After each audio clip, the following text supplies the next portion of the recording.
Hello and welcome to Mark and Fraser's shocking sequels. But wait, this is Mike Fitzgerald. We have a guest host. Yeah. We've got two guests. That, Hi, I'm Deadpool. that's This is the strangest Deadpool voice I've ever done. Don't laugh at me, Fraser. Mike found. Because I mean it. Mike found Deadpool in my. I'll kill you. He's become a little bit obsessed. I won't kill you. But I will kill you. Anyway, the premise of this series is that we've all deliberately picked a sequel that we think is the very worst possible sequel. It's like a competition to find the worst sequel, and whoever finds the worst sequel wins nothing. But they still win. The suckiest. They know. Truly the suckiest of the sucky. They know deep down in their heart. And they won. I was confident that my choice had been a winner, but we watched Fraser's first, and well, Fraser, what have you done to us? So Mark set this challenge up, and I said challenge accepted, and we watched Legally Blonde 2. Red, white, and blonde. Yeah. There are no words. Do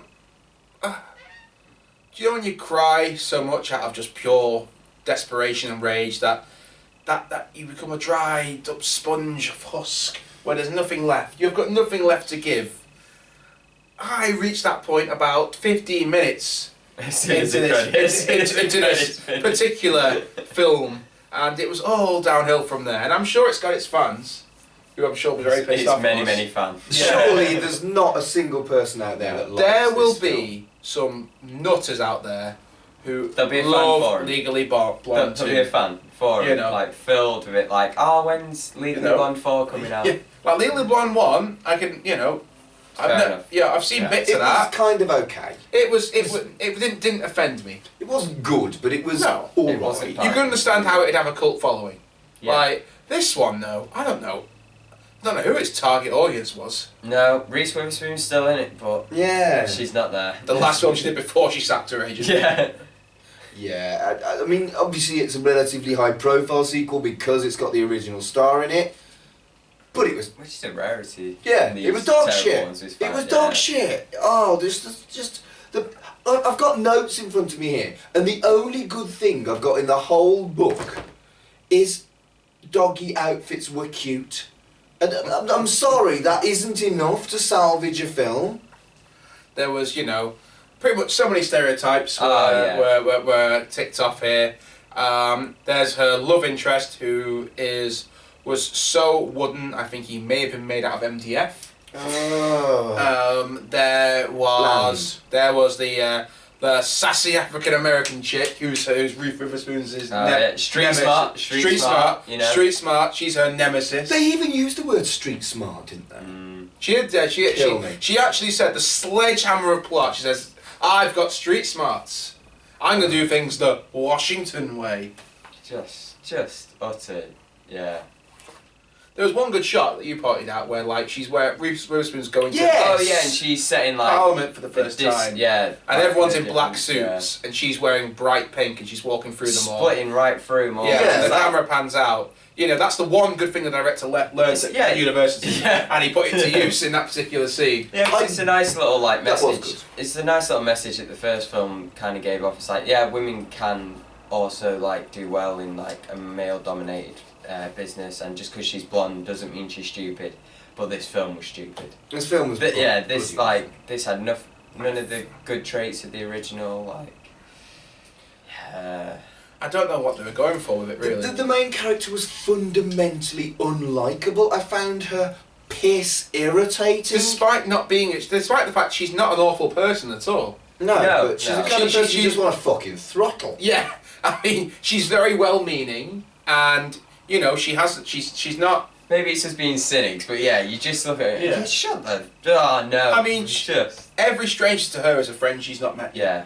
We're not the target audience, are That's we? on the top. That's. Yeah, that is it. Like she has no prejudices whatsoever. No. She, you know, if someone's dressed in crappy clothes, she'll still find that she'll drag a compliment, kicking and screaming always from somewhere. Always a compliment to give. In little snap boxes and stuff like that. Maybe we should all learn to be more like her. But it's just so over the top and so sweet and sugary that you just gag on it. Right, I have the worst sweet tooth, but that was sickening to fuck.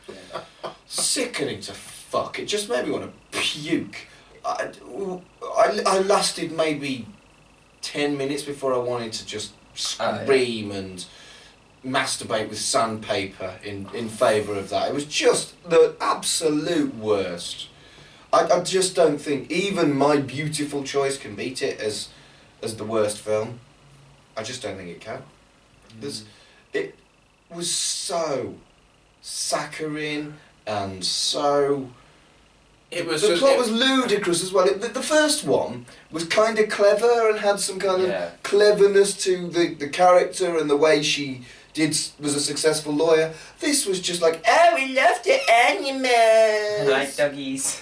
It was smulchy shite. That's what it was. And it's funny you mentioning the animals. I mean, I don't know. We shouldn't really spoil things too much, but I'll mention one thing. No one should watch this film. We should spoil it. I'll mention this one, but basically, the whole plot of the film is that Reese Witherspoon's character, whose name I've forgotten, Belle. Thank you. Belle.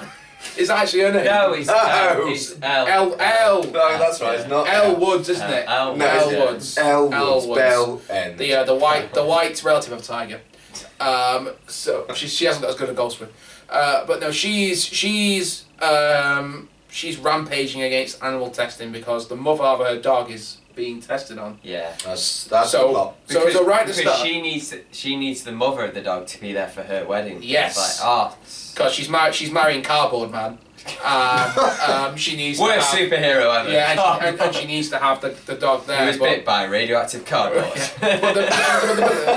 But the bit that gets me is just like she works for a big law firm. So she tries to she gives a big presentation about how they should take on this company who are doing the animal testing, and they say basically they react to like you would in real life, which is like she's a fucking mental. They represent the company as well that they're trying to go against, and it's just like to say we're not going to do that, and she goes, well, I don't think I can work here then. So they go, well, you're fired. And then you see her in the next scene, she's crying and everything. You go, and Cardboard Man's trying to he's soak the tit, dry the tit. He's trying. Soak her up. He's coming he's floppy all of a sudden. But no, he's trying to console her on the other side of the door, and she's crying, and you think, oh, she's sad because she's lost her job. She's going, I'm so sad the dog can't be there for the wedding. Get your priorities right. Fucking ludicrous. You've just become unemployed. Be sad about the dog if you want. Fine, I'll let you be sad about the dog, but be sad about your job first. Fucking hell. Priorities, come on. Have some fucking priorities. I mean, obviously, there was a stereotypical gay. He wasn't badly portrayed, per se, but he was a hideous stereotype. Oh yeah, the opening minutes, like, that character was just like, it was just such a throwaway one, like, it's just like... You knew it was going to be the minute you saw him. Yeah. And then he didn't play much role in the plot and stuff, and it's just like, is there any need for him to be there or stuff? And it's one of the, does he have to, like, do we have to know that the role, like, it's every character... to get pathetic gay people that are desperate to see any gay, rather than a positive gay character in things. It's like, we don't even need to know if that character's gay or not. They could just be a Utterly person, they could be another female, male, they could be a lamp.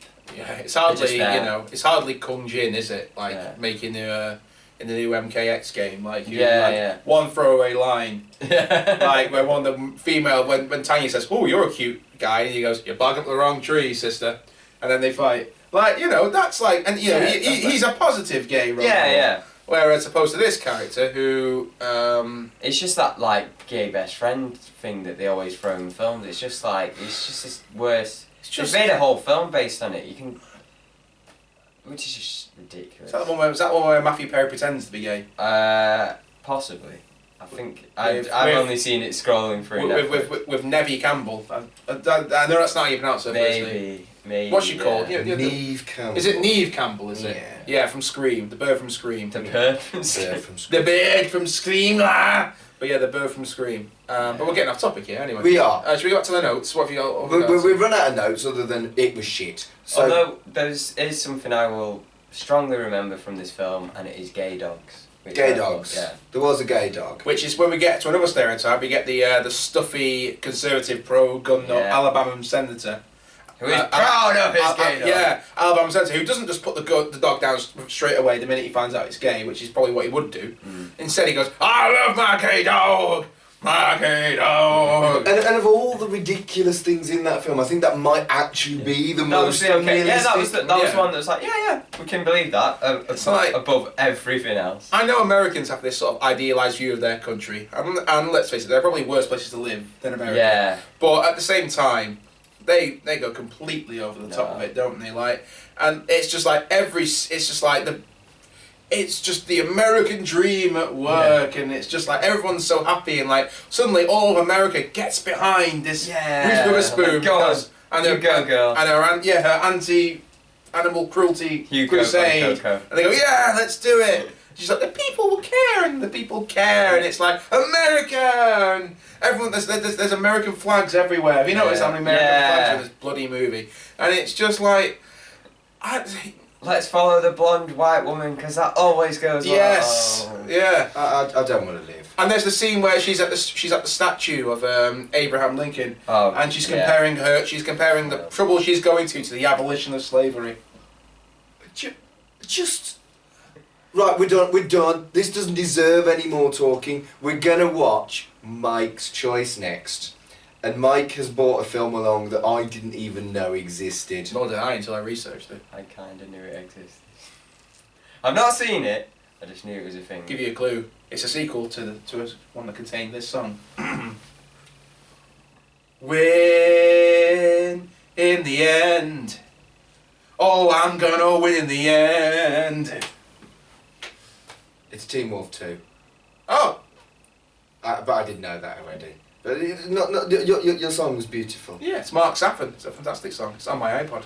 Anyway, we're gonna go watch that now, and we'll tell you what we think. I've got to in keep a my bit. cool because I'm not the fool everyone's taking me for.